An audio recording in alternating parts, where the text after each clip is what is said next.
Hey everyone, this is Bisan, still alive. It's the day 83 of the continuous bombings. So during the past 24 hours, 19 massacres were committed against Palestinians in Gaza. Between 195 to 200 people were killed and hundreds of injured people. So the question is, now I'm really questioning, until when? I mean, we've recorded the whole kinds of massacres against hospitals, schools, civilians, in the streets, in the shelters, everywhere. We've been recording for 82 days. Today is the 83rd day to be recording, and nothing has changed. The only thing that we are sure about now is that we've lost our beloved ones and we've lost our homes. And a massive destruction is waiting for us if we survive this war. And only this. We're not sure of anything else. So, until when? I mean, Amjad, wallahi, we've shown you many things you've never seen in Hollywood. You've never seen these massacres before. You've never imagined that these massacres could happen before. And we've recorded that. And not everyone. Have you ever thought about the people with disabilities in Gaza? I mean, those people with disability in the hearing, how can they hear the bombings and just escape? Those who cannot move, those who cannot see the road in front of them, how can they escape? How can they just survive this? Okay, so during the past 2 days, I've been hearing more and more stories. One of them was on X, and a girl was talking about an old woman. She was blind and she was killed during a bombing on the neighborhood that they're living in. And another friend yesterday, he's deaf, and he was talking about those people who were killed. Some of his neighbors were killed because they did not hear the Israeli soldiers warning them. So, yeah, no one is safe in Gaza. You can just see the video of this friend, and I'll be translating his signs.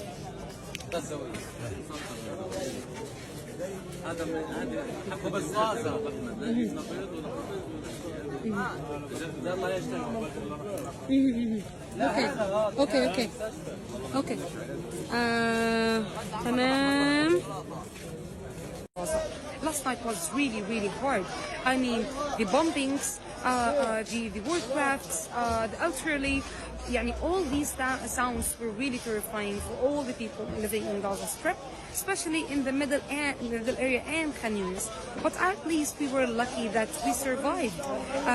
In the past 24 hours, about 19 massacres resulted in the killing of 195 to 200 people and the injury of hundreds in Beit Lahia, over civilians' homes, of course, in El Maghazi and in Khan Yunis. So these places were heavily targeted last night and during the day.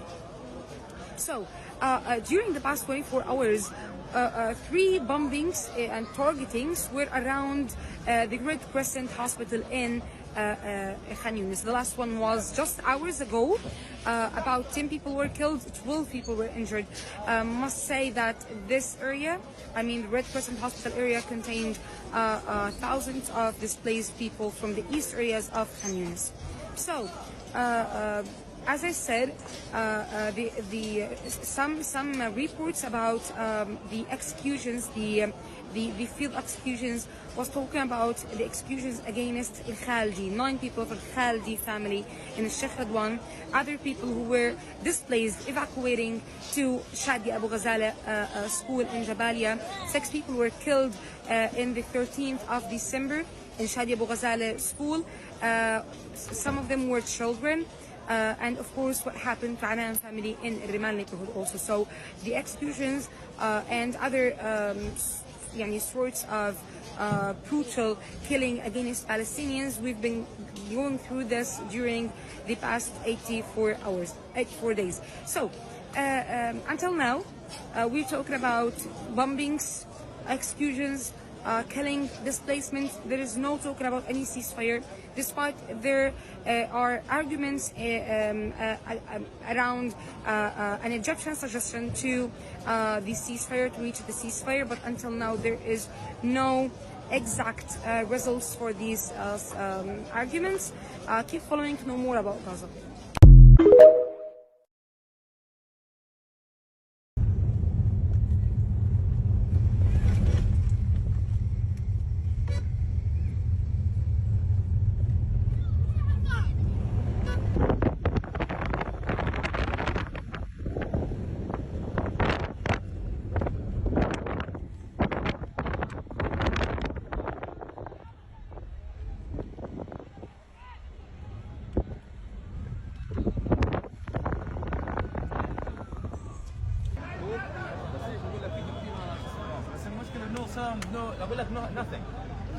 Airstrike in the residential tower and the Sayyarat refugee camp in Zaida, between Sayyarat and Zaida.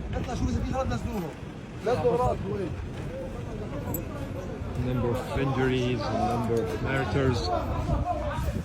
We are running to check.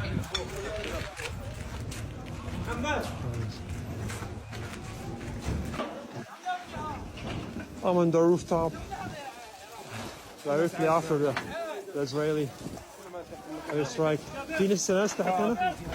He said that there's a lot of people under this trouble right now, and no one till now got them out.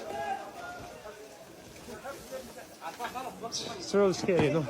It's all destroyed. I'm worried this roof to fall down on our heads.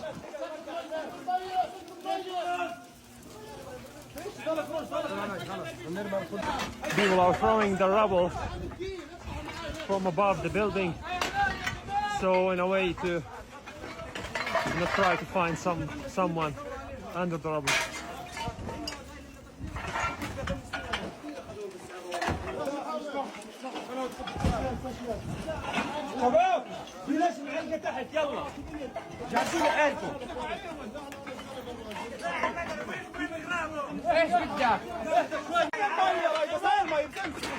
People trying to look people under the rubble.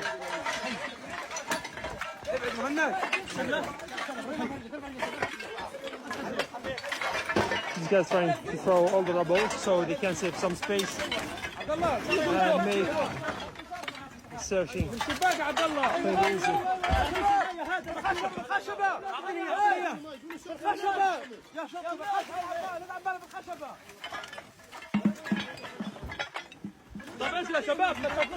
There is a shortage in tools with the civil defense, so they are trying it with their hands.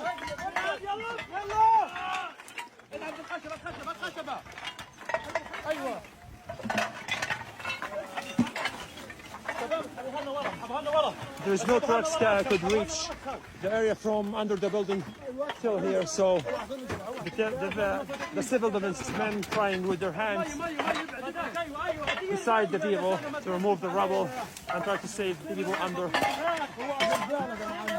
burned rubble.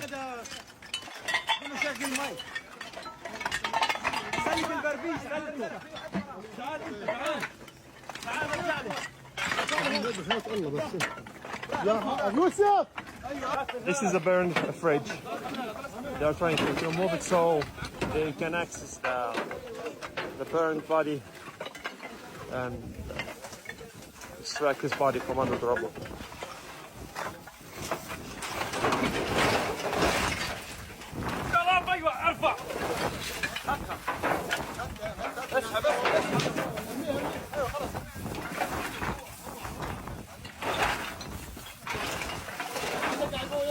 I can't keep filming this. I can't, especially the burned bodies. See people, skin is all black, and see the bones of the people is out and burned. Like people, the neighbors said that there was people shouting on us in the first when the airstrike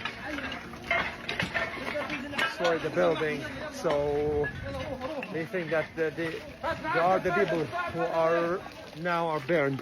because no one could reach them, so they were alive after even their strike, but they passed after the fire ate them, their bodies.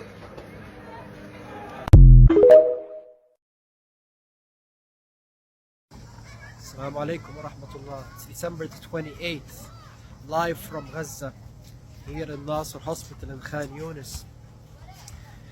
I think we all saw the video of the soldier who bragged about killing a 12-year-old girl here in Gaza.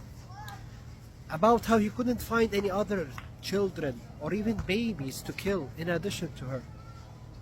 I think the whole world also saw what the IOF does to Palestinian civilians, elderly, children, humiliating them, taking their clothes off, taking them to unknown detention camps, murdering them in cold blood, shooting them in different areas and allowing them to have long-term injuries. We've seen here in Nasser Hospital many cases who have come back to us telling us the horror stories of what they went through up in the north and in Gaza City. We will not forget, the world will not forget. Do you all remember what the Zionist media proclaimed, the propaganda that they spent, especially in the beginning of the war, claiming that we beheaded babies, we raped women, that we were animals? Listen to what the Israeli hostages said, those who were released. What did they say about how they were treated? What did they say about how they were protected and shielded from their own army's strikes every day, every night? Who is the terrorist? The world now has to decide. We will not forget. And despite all the challenges, we remain steadfast here in the Holy Land. Gaza 2023 is a battle that the world will not forget, and Zionism will end here, cleansing the world from it. Assalamu alaikum. انهدمت دورنا واستشهد ابني وجيت شردنا بالقصف في الليل وجينا هان شردنا من خان يونس لا دير البلح لا هان المنطقه الشهداء الاقصى واحنا ما فيش مأوى زي الناس كل ما نروح منطقه بيسلخونا فيها واحنا ناس بالاعراء نايمين ومش عارفين ايش نسوي حتى كبونا الاولاد طعميهم وشربهم فيش اكل ولا شرب مصاري فيش انا قاعدين لا كوبايه ولا ميه ولا اي حاجه فيش. احنا نزحنا اول شيء من المخيم، الجيش رمى علينا مناشير، اتصلوا علينا اكثر من مره، اخلينا على مدارس اليونروي، طبعا بهدله ما لا يعلم فيها الا الله. طبعا بالنسبه للواقع اللي احنا بنعيشه اليوم هنا في المأوى هذا جهنم بالنسبه للمدرسه. بنطلب شغله واحده، يوقفوا الحرب هاي، يوقفوا معاناه الناس باي ثمن، تقف معاناه الناس. خساره اطفال يناموا ببرد، بنت معاقه معاي جايبها من البريج، انا اتبهدلت لما وصلت لهان. عارف ايش اتبهدلت لما انت تيجي كل هالمسافه تمشي مشي ومعاك معاقين او معاك اطفال، هذه قمه المعاناه، يعني الموت ارحم. سيبني في حالي، سيبني اعيش. يا بتعيشني يا بتخلص عليا وخلص، ما بديش ما اشوفش مأساة اولادي وهو بيقول لي بدي خبزه وانا مش ملاقي اجيب له مصاري. خلص ما ضلش مصاري، اللي كنا محوشين نخلص. امبارح انا رحت شريت نايلون وخشب 500 شيكل وطول الليل وانا واولادي سقعانين فيش لا غطا لا جنبيه ولا حرام ولا حاجه، مقومات حياه ما فيش.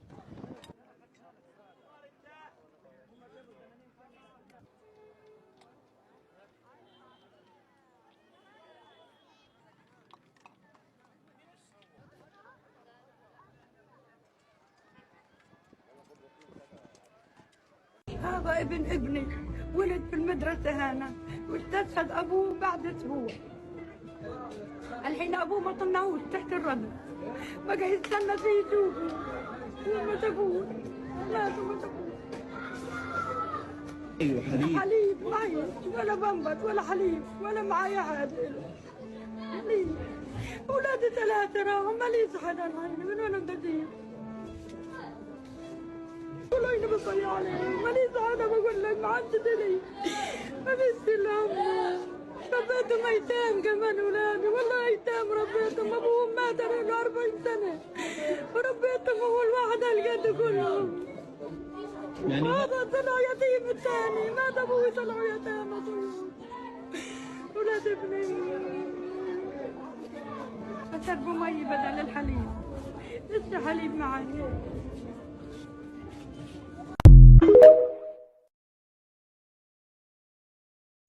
تعالوا معي بدنا نلعب لعبة.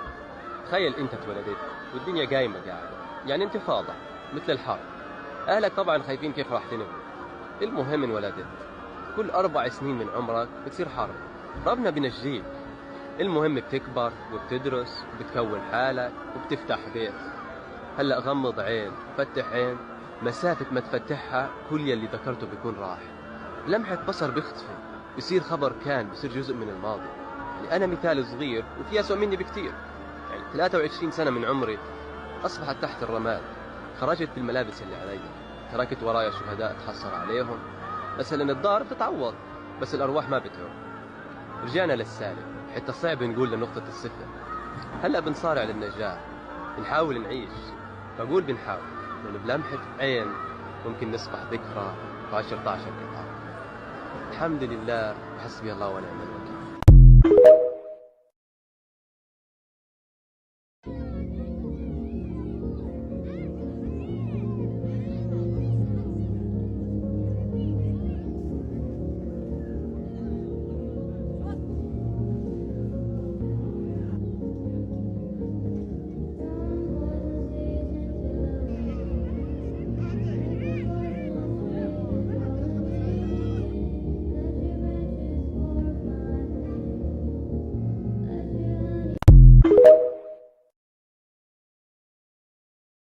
A residential building in Rafah has been completely flattened. An Israeli air raid hit a residential building in Rafah. The airstrike has completely flattened the residential building that is full of displaced people. Until now, rescue operations by the ambulances and civil defense teams continue to pull the people from under the rubble. Information is still being gathered from this airstrike, so we will know more later. The situation in northern Gaza has reached a point where people are now dying from starvation. 10 people were martyred and 21 injured at Al-Amal hospital. A medic from the Palestine Red Crescent Society recounts an attack near Al-Amal hospital in Khan Yunis. They said, "We were at the Khan Yunis ambulance center when we heard several explosions nearby. After clarifying the situation and directly receiving citizens at the center's gate, it became apparent that there was a bombardment on a residential apartment east of Al-Amal hospital, revealing numerous casualties and martyrs." And simultaneously with the incident, there was artillery shelling on Al-Qasim Street. A group of EMS teams headed to the location, retrieving a martyr and providing initial first aid to the cases in the field. 10 people were martyred and many were injured. The Palestine Red Crescent Society has also condemned the targeting of Al-Amal Hospital, where 10 were martyred and 21 were injured. Beit Hanun in northern Gaza has been hit by an Israeli airstrike and there are casualties. A lot of you are spreading the misinformation that there is nobody in northern Gaza, but there are still people in northern Gaza. Nasser Hospital in Khan Yunis is now operating without 80% of its staff. A Palestinian man was martyred in the occupied West Bank. This happened at the hands of the IOF near a tunnel checkpoint west of Bethlehem. Israel continues to fail with using military pressure in order to gain back the hostages. And Hamas continues to reiterate that they will not release more Israeli captives without a complete and full ceasing of aggressive activities against our people through negotiations that are aligned with our people's interests. A lot of you keep talking about this deal and that deal, and why is Hamas, rejecting this one and that one? You have to understand that most of these deals do not include a full ceasefire. A lot of them just agree to pull out of certain areas in Gaza, but not the entirety of Gaza. And a lot of them also ask that control be given to Israel of the entirety of Gaza, which goes against everything that we're working towards. And it doesn't guarantee a long-lasting safety. Most of these deals continue to only be in the interest of Israel. What we want is a full, complete, permanent ceasefire, and then from there, all of the wants and needs of the Palestinians in Gaza to be granted. Continue sharing information. If you have anything that I missed today, please comment it. From the river to the sea, Palestine will be free. Palestine updates for today. On Christmas, there were multiple attacks on the Maghazi refugee camp, which people started calling the Maghazi massacre because 7 family names were completely wiped out, along with many people dying and losing, loved ones. Today, Al Jazeera is reporting that there are even more airstrikes happening at the Maghazi refugee camp. We don't know exactly what the numbers are, but it's looking like it's pretty bad. According to Al Jazeera, the current situation in the northern part of the Gaza Strip is looking pretty bad, where people are really starting to go through starvation. This is preventable if they would just allow aid to go through the borders, but unfortunately they're not allowing any aid to go through the borders, so this starvation is just going to become worse and worse by the day. The total death toll is now 21,320 people, along with around 54,000 people injured. The Nasser Hospital in Khan Yunis, which is one of the 9 hospitals that are partially operating now without 80% of their medical staff. This is because of 2 reasons. Some of the medical staff was murdered in airstrikes, but also getting to the hospital has become so unsafe and unattainable that medical staff just can't get to the hospital. In the next coming days, Arab nations are going to be sitting down and trying to figure out how to call for a ceasefire. I do think this is a very performative move because up until now, they haven't really done anything constructive to advocate for a ceasefire, but we'll see what happens. Make sure you like, comment, and share, and I'll be back tomorrow with more updates. Do you want to see a classic robbery in a daylight and the world is watching and nobody can do anything about it? Take a look. The raid in Ramallah, the largest that we've seen in a very long time, started around 1 a.m. in the morning. What the Israeli army did is they came down a street just over there. They started using tear gas and sound grenades to then clear the street. Then they took over the street here with at least 20 armoured vehicles, including armoured personnel carriers. Now, I was witnessing all of this from my hotel balcony just up there, and what they did next was they went into this money exchange place. Let me just take you inside. What they did was they cut this door here, and then they went inside, and they actually raided a safe inside here, just below there, but you can see the massive amount of damage that's included. All this glass is from the glass frontage of this shop. So what the Israelis are saying is that they've designated 5 different locations, 3 here in Ramallah and 1 in Tulkarm, 1 in Jenin. Once they'd raided this, they actually went into Ramallah and raided 2 more shops. There was very intense clashes going on. 1 Palestinian died and at least 15 others were injured. Now the clash...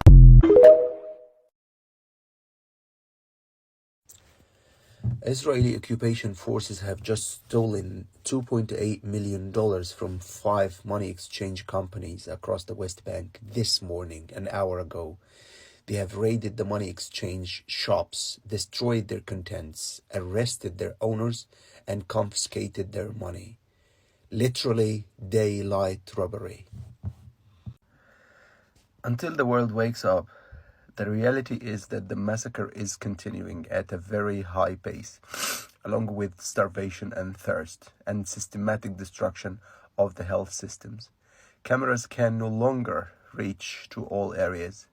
Statistics are no longer reliable and accurate. Thousands are still trapped in the neighborhoods of Gaza, particularly the north, and we know nothing about them. Israel says in Jerusalem Post today that the Christmas Eve massacre of 70 Palestinians in the Maghazi refugee camp was a mistake because the type of weaponry used did not match the nature of the mission. In other words, Israel is saying that the hundreds of massacres that killed and murdered thousands, tens of thousands of civilians, which Israel did not apologize for, were intentional, in case anyone was wondering. The link to the post to the article will be attached to the video.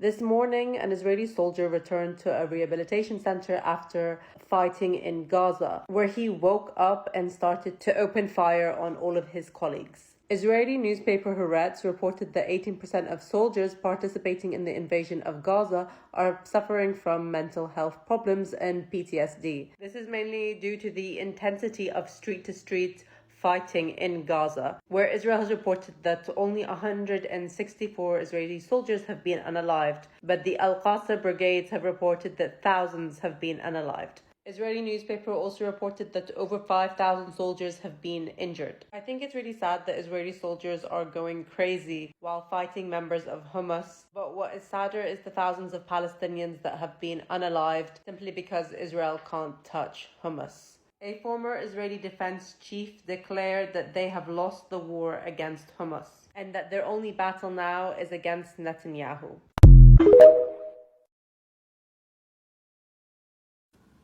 Y'all, one of the diaper boys woke up from a nightmare, pew-pewed the wall. Shrapnel has wounded an undisclosed number of his colleagues. They're saying it's PTSD.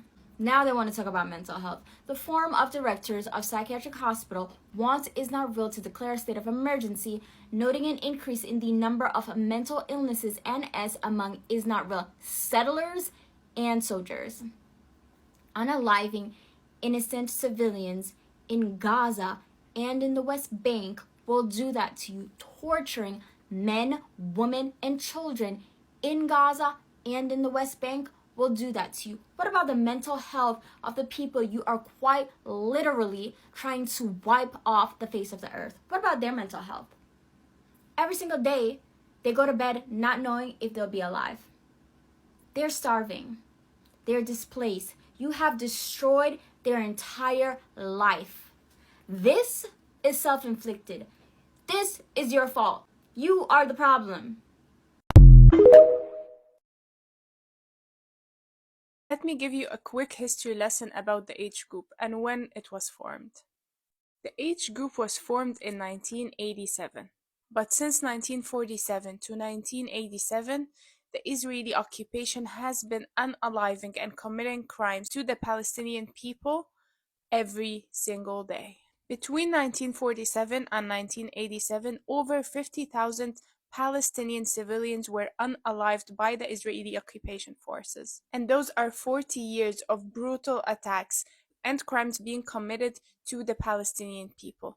So the H group is just a result and a resistance group of 40 years of brutal genocide and massacres to the Palestinian people. And today, Israel is blaming the H group to justify its genocide in Gaza. It was never about the H group. It was never about any resistance group that was ever formed. It has always been an occupation in order to take the whole land and ethnic cleanse all the Palestinians who are living on it. So it becomes a whole Zionist state. It was never a war between two armies. It was never a war for defending themselves. It has always been brutal attacks and genocide against civilians who are unarmed. Most of them are children and women. And let's remind you that the H group does not exist in the West Bank, although they are being attacked every day and being unalived every day. Just yesterday, Tulkarm was under attack and Ramallah was under attack, resulting in the unaliving of a number of civilians due to the Israeli forces attacking their towns and opening fire on them. Regarding the deals and the closed meetings that have been happening the past few days from people from the occupation and people from the H group and Egypt and Qatar, they are trying to reach a deal to exchange hostages and also to have a permanent ceasefire. Israel has offered a deal, but it was for a temporary ceasefire and an exchange of hostages. And also they wanted the H group to surrender and give up their weapons.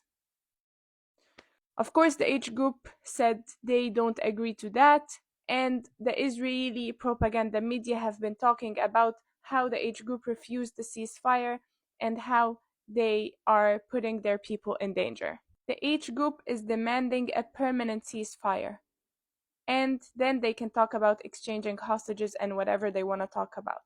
Nothing can be happened without a permanent ceasefire. A temporary ceasefire is not going to help the Palestinian people, because a temporary ceasefire means they're just going to have 2 weeks or even a month, and then they're going to go back to this genocide. And as of today, Qatar have suggested another deal, and they are talking about it, so we might get news soon about an agreement, or maybe not, for a ceasefire and an exchange of hostages. Also today, the Israeli occupation forces in the West Bank have raided a number of towns and they took hostages from the people, and some of these hostages were the people who were just released in the previous deal in the beginning of this genocide. And these are the updates that are happening now about this deal. And still, the attacks are happening in Gaza and the genocide is happening in Gaza. Actually, it is really aggressive in the south of Gaza, especially in Khan Yunis. This Gazan man just lost his entire family in the most tragic way. So this is the information I know so far. He is married and has children, specifically a little boy who is probably no more than 3 years old. And every day, on a daily basis, because food is so scarce in Gaza, it was his job to get up and leave their home to try and find something for his kid and his wife to eat. And specifically for the last few days, his young son has been asking for some kind of a treat. In Arabic, they specifically say like hajazakia or baskot, which means something yummy or some kind of like a biscuit or a cookie. And because his son was insisting on his dad find him something yummy because he's a child and he just wants something yummy, the dad made it his mission and his goal for that day to go and find some kind of a cookie or a cracker to bring home to his son. So he got up in the morning and left the house to go and look for a cookie.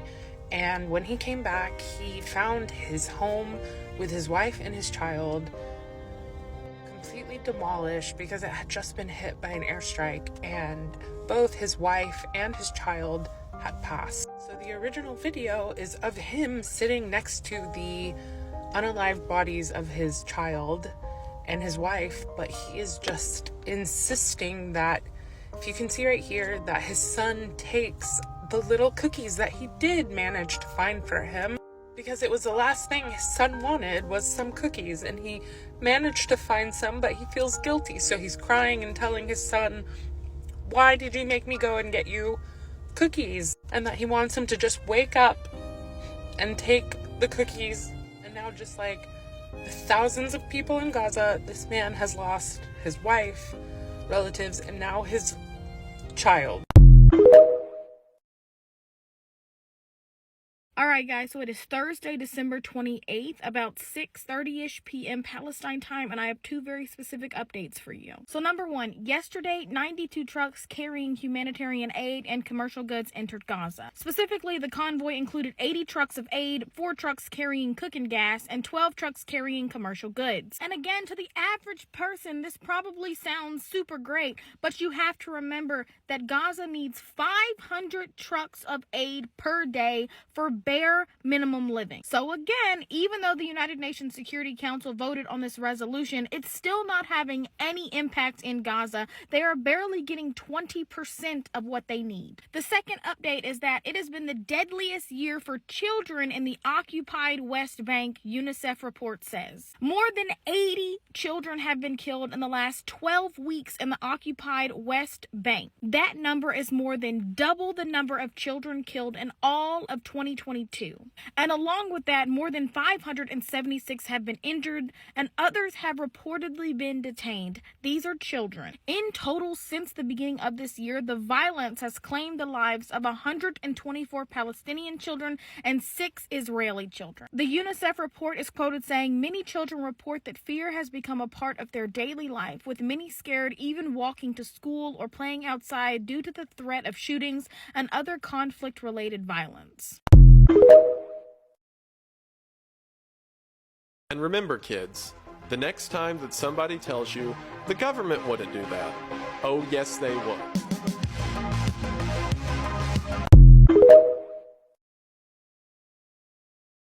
There is footage that was recorded and released by the IOF of them forcing elderly men and little boys to strip and then placing them in rows on a public field, recording them and uploading it. I want to understand what the hell the point is. There is absolutely no justification. This is insane and inhumane on every level, and this shows their true colors.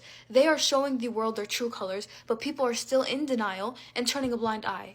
They're quite literally intentionally making their lives more difficult. They're inflicting hell upon them, they're humiliating them, they're tormenting them, on top of everything else that they're putting them through. But yeah, turn a blind eye. Like, I feel like I keep repeating myself over and over, but I cannot wrap my head around this. I can't understand what the hell we're seeing and how people are still in denial.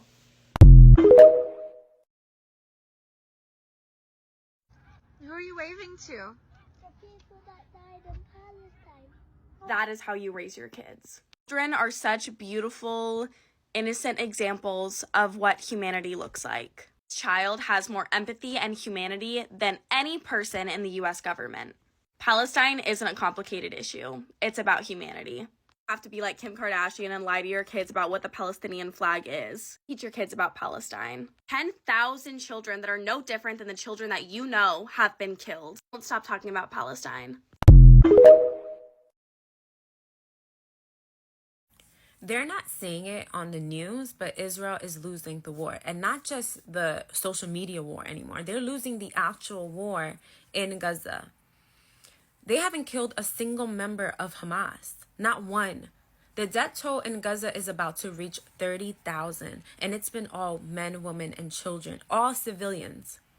Which is why we're seeing videos and images like these of the IDF taking Palestinian men and Palestinian boys and blindfolding them and stripping them naked and forcing them to hold weapons to make it seem like they captured members of Hamas. In reality, these are all civilians. Like, they have been identified as civilians. Just today, the Israeli Broadcasting Corporation reported that there's a significant increase in mental illness and suicide among Israeli soldiers and settlers. Today, an Israeli soldier woke up in the middle of the night and started shooting at his fellow soldiers because he had a nightmare. These soldiers are not doing well. Like, Israel is not telling us the truth on how many Israeli soldiers they've lost in Gaza. Israel is losing this war, and because they're losing this war, they have decided that they're going to withdraw their troops out of Gaza and continuously bombard Gaza with military airstrikes. And today, the Israeli government said that they are thinking about opening up the borders so that Palestinians can leave Gaza. This was always the plan. It was to move Palestinians out of North Gaza into South Gaza, and then move the Palestinians in South Gaza out into the desert. And they said, we're going to open up the borders just as long Arab nations are willing to take them in. This is ethnic cleansing. This is extermination. This is a Holocaust. This is a genocide. I don't know what else proof you need, but I bet you in a few months from now, a few weeks from now, whatever it is, Israel is going to quietly come out and say, yes, that was our plan all along, because that's what they do. They lie. And then they'll quietly come out and say, yeah, actually, that was always our plan. We admit we did it. And they know that they don't have to ever suffer the consequences. They know that. They know this. So let me get this straight. The U.S. destroyed black towns, then the Black Panthers was an organization created to protect black towns when they started to get rebuilt. The U.S. called them a domestic terrorist organization and destroyed them. The U.S. bombed many countries in the Middle East and left weapons there, and then Al-Qaeda formed and started fighting back against the U.S. The U.S. called them a terrorist organization and then bombed them further to destroy them. Okay? The Israeli government has been occupying Palestine for 75 years, has been killing people indiscriminately anytime they try to protest, and now a group rose up called Hamas to fight back against that oppressive group, and now they're terrorists. I think there's a pattern here.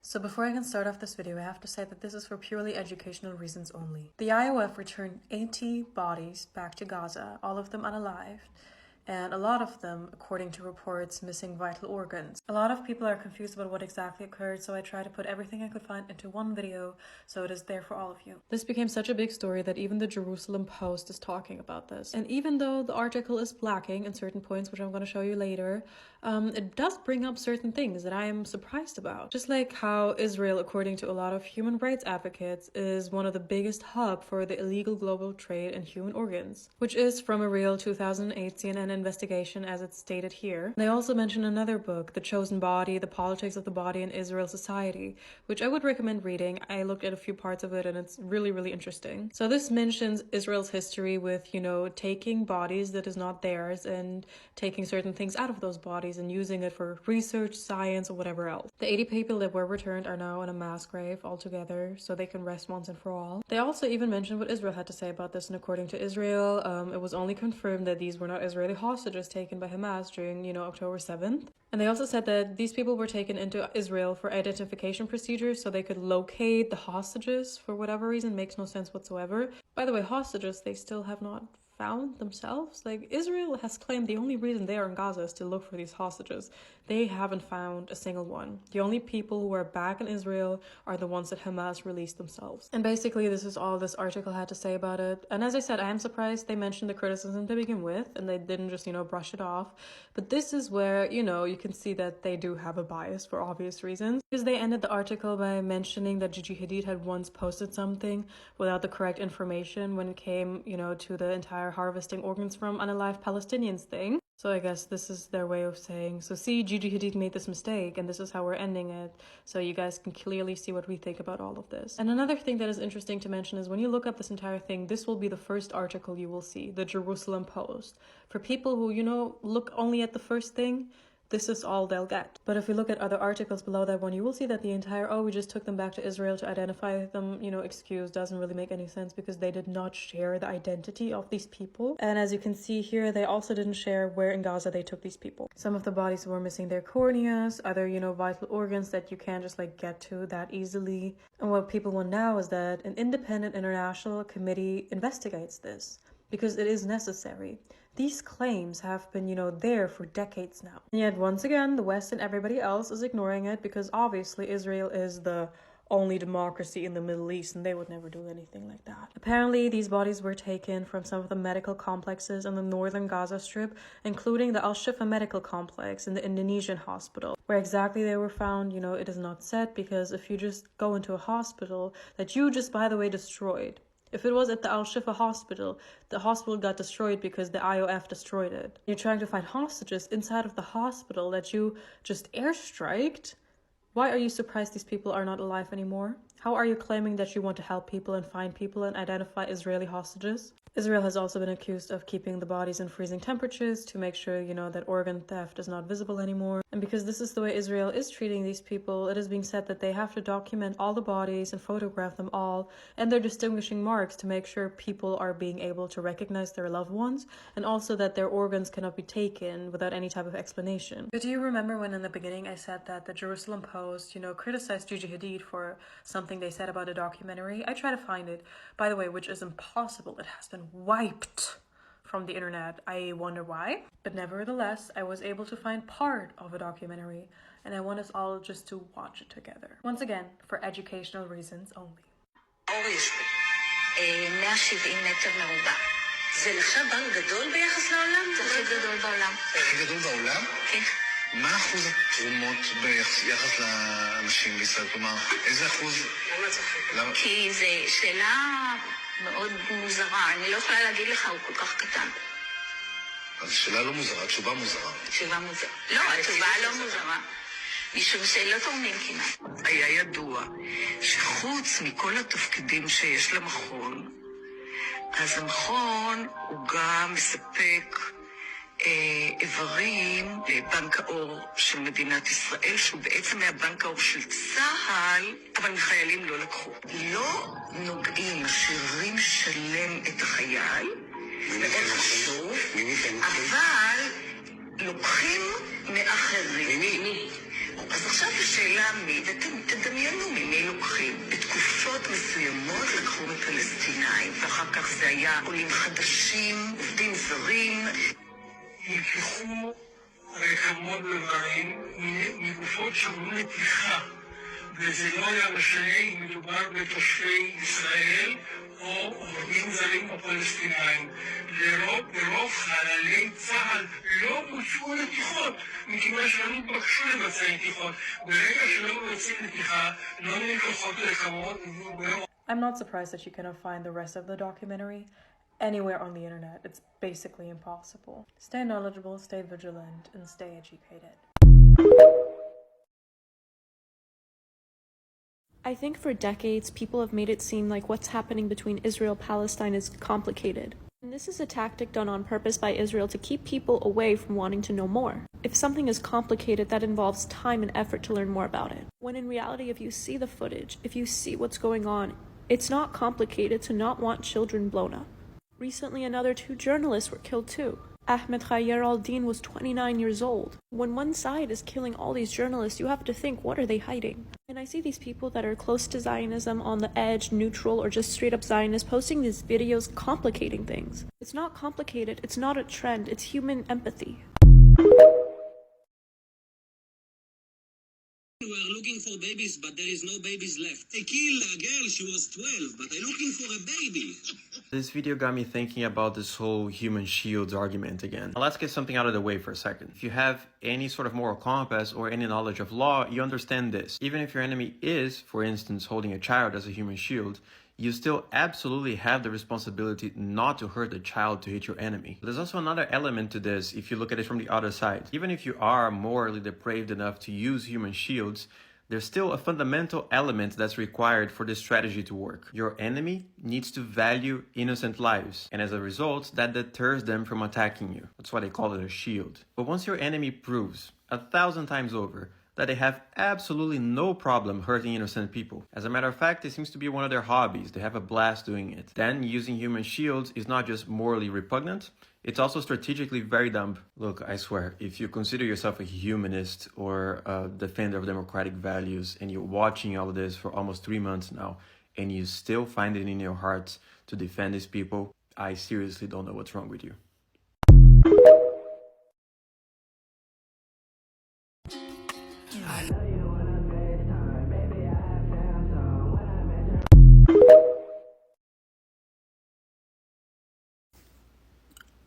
Let's read this one together. Hezbollah attacked the St. Mary's Greek Orthodox Church of Ikrit in northern Israel. An anti-tank missile from Lebanon directly hit the church, injuring a civilian. This attack is not only a clear violation of a UN Security Council Resolution 1701, but also a violation of the freedom of worship.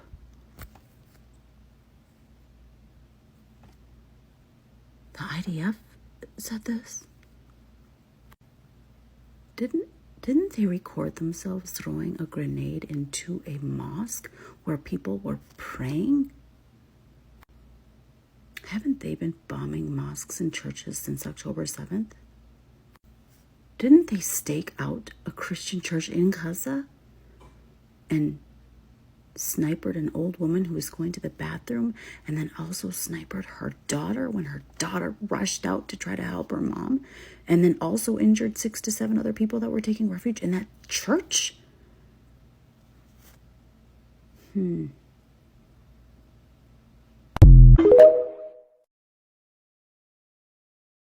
are a few things I saw on Twitter today, so you don't have to. There are rows and rows and rows of Palestinian boys and men lined up on soccer fields being executed right now. They are naked. It is winter.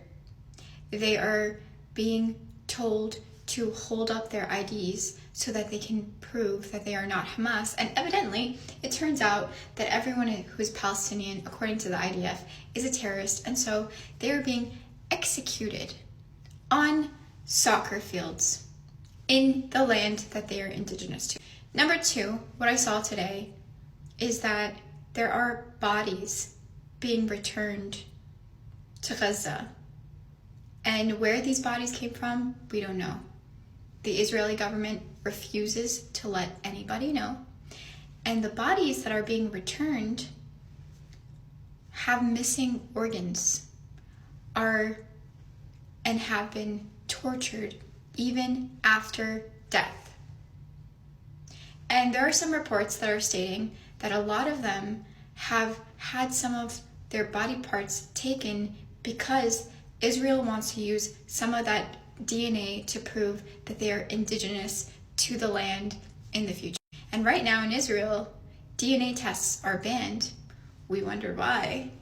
But in the future, when they're not, who knows what they could have used to try and prove that they are indigenous to the land that they are not indigenous to.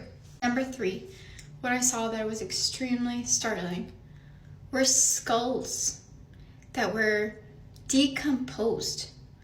Bodies decomposed into skulls on the streets in Gaza. They were not buried. And they are now decomposed, which means that this conflict, this recent onslaught and genocide that has been going on for 82 days and 75 years, has been going on long enough for recent deaths of people to result in bodies being decomposed to the point where they are now skulls. And the next thing I want to share that is really, really beyond words. And this is all beyond words, but this is concerning us as American citizens. The fact that an attorney general in Montana stated today to 14 news outlets, including the New York Times, that if they do not stop reporting about what's going on in Palestine, then they are providing material support to terrorists. And it was a threat. This is an attack on our free speech. This is an attack on our constitutional rights. This is an attack on freedom of press. If there is anything to learn, it's that all of this is a nightmare that we can't seem to wake up from, but we cannot continue sleeping. Arabs colonized the Middle East. I'm seeing this comment come up a bunch of times, and it seems to be the latest talking point. They're basically saying, sure, we're colonizing the Middle East today, but the Arabs colonized it before us. And of course, it's seeking to compare and conflate between a modern state with modern war conventions where we have international human rights and international law against a pre-modern empire where there were pre-modern war conventions. But even still, this argument falls flat on its face for a number of reasons. So first of all, this is conflating between Arabs and Muslims. The Muslim Arab Empire conquered the Middle East in around 630 Christian era. However, there were already Arabs there when they conquered it.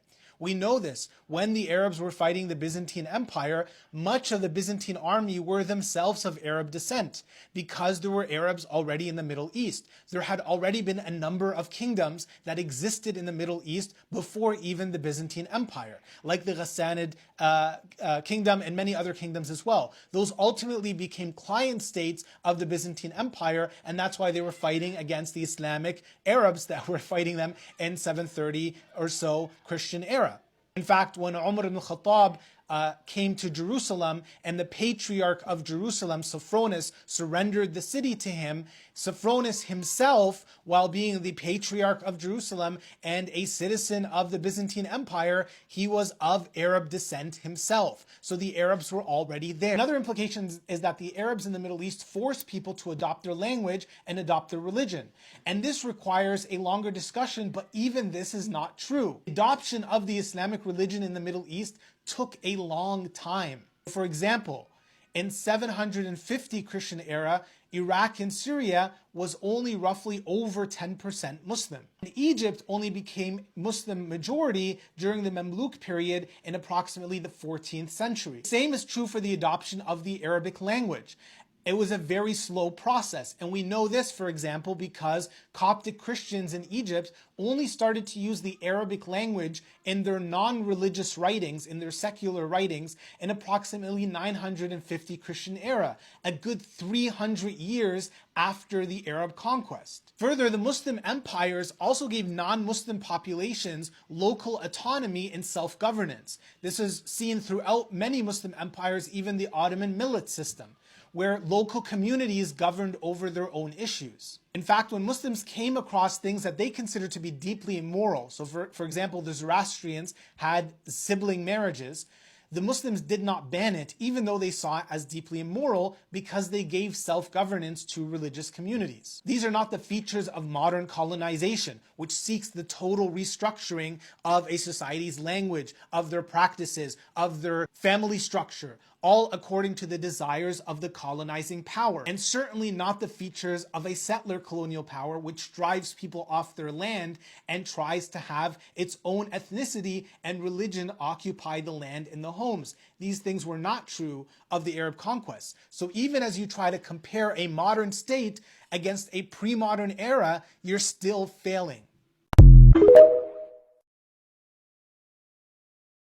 It is now more than ever so important to continue to share the culture of Palestinians and learn about Palestinians. So as a Palestinian fashion content creator, I wanted to share about Palestinian clothing. I'm currently wearing a Palestinian tobe, which is a cultural dress that has Palestinian embroidery called tatreez. Tobes have so many different styles and colorways. Red and black is probably the most traditional. This is probably the simplest style you can get. Palestinian embroidery is not only put on tobes, it's put on jackets, pants, top, napkins, everything you could think of. It's usually hand done and viewed as a way of collective memory making. It usually displays different symbols and motifs of Palestinian culture, like flowers, birds, and people's stories. For Palestinians that no longer live in Palestine, because they made us all refugees. Mostly wear tobes to special events, fundraisers, dinners, and gatherings. I wore this tobe to my marriage ceremony when I legally and religiously got married. The cut takes a lot of inspiration from Moroccan kaftans and other North African styles. It's very common to see Palestinians wear something like this when they get married. Keep getting educated, keep spreading the word. The people in Gaza need us right now. I am so fed up with artists on this app, visual and musical. If you don't ever look at anything besides your life, your career, your friends, besides your need to succeed, if you don't look at anything besides that, why do you expect anyone to look at your art? How are we ever supposed to relate to you if you're still making self-centered, useless art while the rest of the world joins the fight for liberation? Are you an artist or are you a product? I believe great artists join the resistance. They don't ignore it and keep chasing clout like a clown. So make a decision. What kind of artist will you be?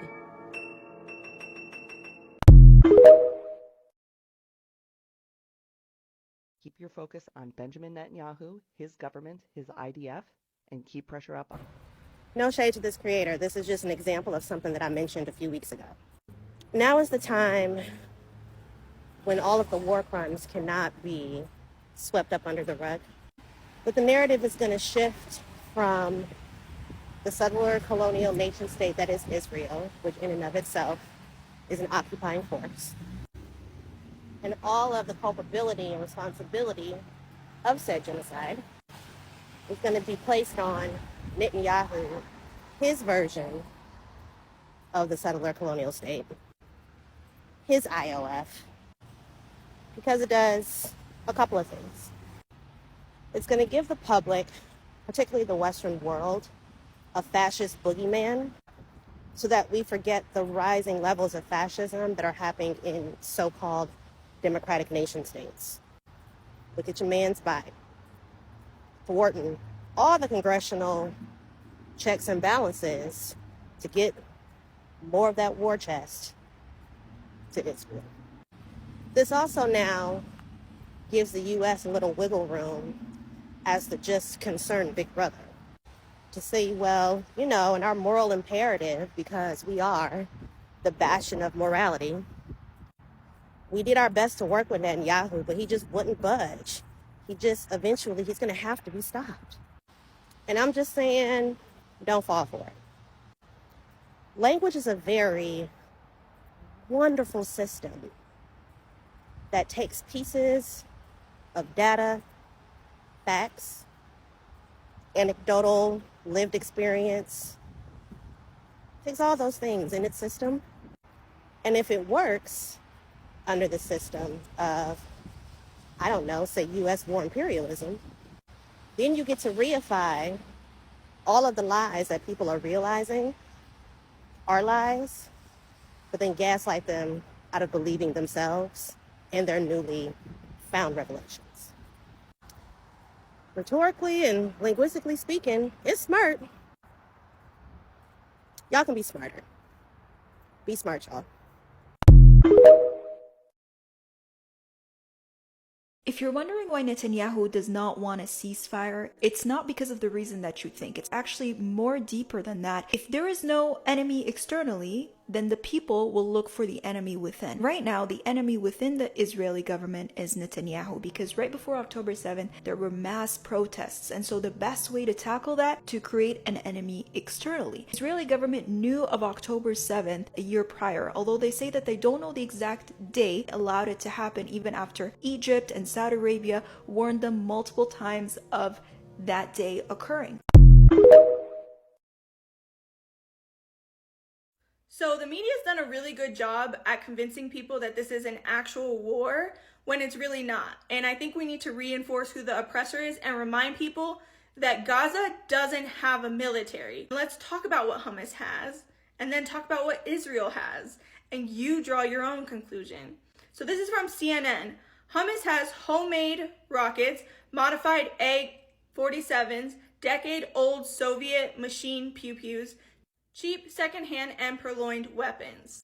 Apart from basic handheld weapons, Hamas is known to have in its arsenal an array of short-range rockets. It is known to possess Russian-made anti-tank weapons. It is also known to have 110 ballistic missiles, which have a range of up to 185 miles. All in all, the group is thought to have around 10,000 rockets at any given time. As regards to mobility, it is known to use fast-moving jeeps, pickup trucks, and motorbikes. The use of tunnels deep under the Gaza fence, and placement of IEDs.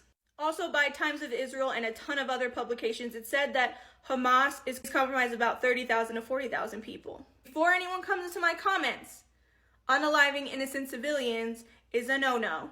So now let's talk about Israel and their actual military that we fund with billions of dollars that's supposed to be one of the greatest in the world. They have about 170,000 active troops. One of these little guys is 30 soldiers. They have 615 tanks, heavy infantry fighting vehicles. 615. They have 142 helicopters, including 43 Apache attack helicopters, 5 submarines, and 10 Iron Dome batteries. Each can detect and engage rockets up to 40 miles away and can protect a 58 square mile area. It has 49 patrol and coastal combatants, and it has a lot of really big boom booms, including 2 nuclear ones. So yeah, just to put this back into perspective, not to mention that Israel has the ability to cut off an entire people from electricity, water, food, any necessity to live. This is not a war. This is annihilation. This is a G-side. Call it what it is. And if that wasn't enough for you, let's look at the human cost of this conflict since 2008. I tried to find one from back to 1948, but I couldn't. But I feel like this does the job, right? This is the Palestinian loss of life and injury, and this is the Israeli side. So when they're like, oh, but they're just such a threat to us, and we just have to protect ourselves. Just thought we needed this reminder, but I mean, you draw your own conclusion.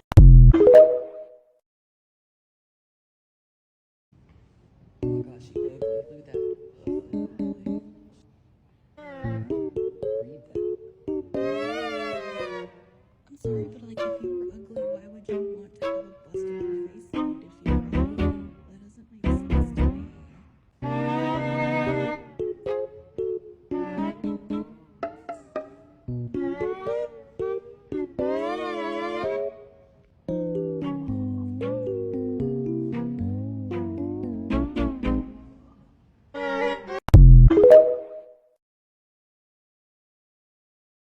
أعطيكي كيف بدك تعملي زي كيف هيك خذي يلا اعملي بالحامي بالحامي أيوة أحمر هات أوريكي كيف طعشتيها هات أوريكي كيف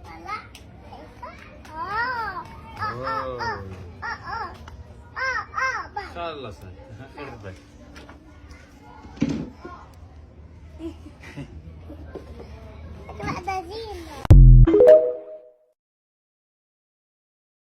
يا طالعين عيني للجبل يا مول الموقدين النار بيني لليمن يمن عيني للهنا يا روح اسفنا برينا تنتسنو